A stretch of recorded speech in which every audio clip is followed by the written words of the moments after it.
আইন সবার জন্য সমান, তাই হয়তো নিয়ম ভেঙে আইনের বেড়াজালে বন্দী হন বড় বড় সেলিব্রিটিরাও। যে তালিকায় আছেন সঞ্জয় দত্ত, সালমান খান, শাহরুখ খানের মতো তারকারা। বলিউড তারকাদের মামলা আইনি জটিলতার গল্পে সবার আগেই নাম আসবে সঞ্জয় দত্তের। কারণ এই অভিনেতা যে সিনেমার পর্দার মতো দাপুটে বাস্তব জীবনে নিয়ন্ত্রণহীন জীবনযাপনে করেছেন বড় বড় অপরাধ, অস্ত্র মামলায় জীবনের অনেকটা সময় কাটিয়েছেন কারাগারে। ঘটনাটা ১৯৯৩ সালের মুম্বাইয়ের সিরিজ বোমা হামলা ঘিরে। বন্ধুর দেয়া অবৈধ অস্ত্র কাছে রেখে সে দায় পড়ে তার ঘাড়েই। শাস্তিস্বরূপ ২০১৩ সালে সাজা হয় ৫ বছরের জেল। যদিও ভালো আচরণের কারণে নির্ধারিত সময়ের আগেই মুক্তি পান বন্দি জীবন থেকে। অনিয়ন্ত্রিত জীবনযাপনে বলিউডে মামলার জেরে পড়েন ফারদিন খান। ২০০১ সালে কোকেন সাথে রাখা এবং তা কিনতে চেষ্টা করার অভিযোগে গ্রেপ্তার হন নারকোটিক্স কন্ট্রোল ব্যুরোর কাছে। অল্প কিছুদিন কারাবাসের পর রিহ্যাব সেন্টারে চিকিৎসা নিয়ে মুক্তি পান মামলার জের থেকে। গৃহকর্মীকে ধর্ষণ ও যৌন নির্যাতনের অভিযোগে ২০০৯ সালে খবরের শিরোনামে আসেন বলিউড অভিনেতা শাইনি আহুজা।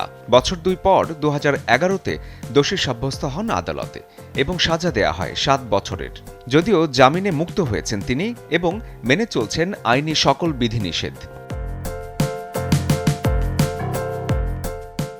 বলিউডের উঠতি অভিনেত্রী জিয়া খানের আত্মহত্যার ইস্যুতে জেল হাজতে যেতে হয়েছিল অভিনেতা সুরাজ পাঞ্চোলিকে। অভিযোগ ছিল ব্যক্তি সম্পর্কে জড়িয়েছিলেন সুরাজ ও জিয়া এবং সেই সূত্রেই আত্মহত্যায় প্ররোচনা দিয়েছেন সুরাজ পাঞ্চোলি। ২০১৩ সালে অভিনেত্রীর মৃত্যুর পর কারাগারে কাটিয়েছেন ২২ দিন। যদিও পরবর্তীতে ১০ বছর পর এই আইনি জটিলতা থেকে মুক্ত হন অভিনেতা। জেল হাজতে দিন কাটানোর অভিজ্ঞতা আছে বলিউড ভাইজানেরও। ঘটনাটি যদিও ২ যুগেরও বেশি সময় আগের। ১৯৯৮ সালে কৃষ্ণসার হরিণ শিকার করায় এই মামলার জেরে পড়েন সালমান খান। ২০১৮তে এই অপরাধে কারাগারে যেতে হয় যেমন অভিনেতাকে, তেমনি বিষ্ণুই সম্প্রদায়ের প্রাণনাশের হুমকিতে দিন কাটাতে হচ্ছে সালমানকে। মাতাল অবস্থায় গাড়ি চালানো এবং ২ পথচারীকে আহত করার অভিযোগে গ্রেপ্তার হয়ে জেল হাজতে যেতে হয়েছিল বলিউড অ্যাকশন হিরো জন আব্রাহামকে। পরে অবশ্য জামিনে মুক্তি পান তিনি। অদ্ভুত কারণে গ্রেপ্তার হন বলিউড খিলাড়িও। ২০০৯ সালে মুম্বাই ফ্যাশন উইকের মঞ্চে স্ত্রী টুইঙ্কেল খান্নাকে দিয়ে নিজের প্যান্টের বাটন খোলান তিনি। একজন সমাজকর্মীর নজরে বিষয়টি এলে মামলা করা হয় তারকা দম্পতির নামে। জেলে পাঠালেও পরবর্তীতে দুজনই দ্রুত জামিনে বেরিয়ে আসেন।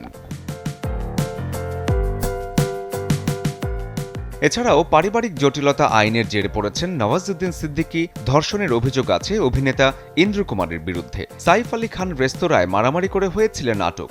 আর শাহরুখ গৌরী মামলার জেরে পড়েছিলেন তৃতীয় সন্তান জন্মদানে লিঙ্গ নির্ধারণ করার অভিযোগে। Desk report, channel 24।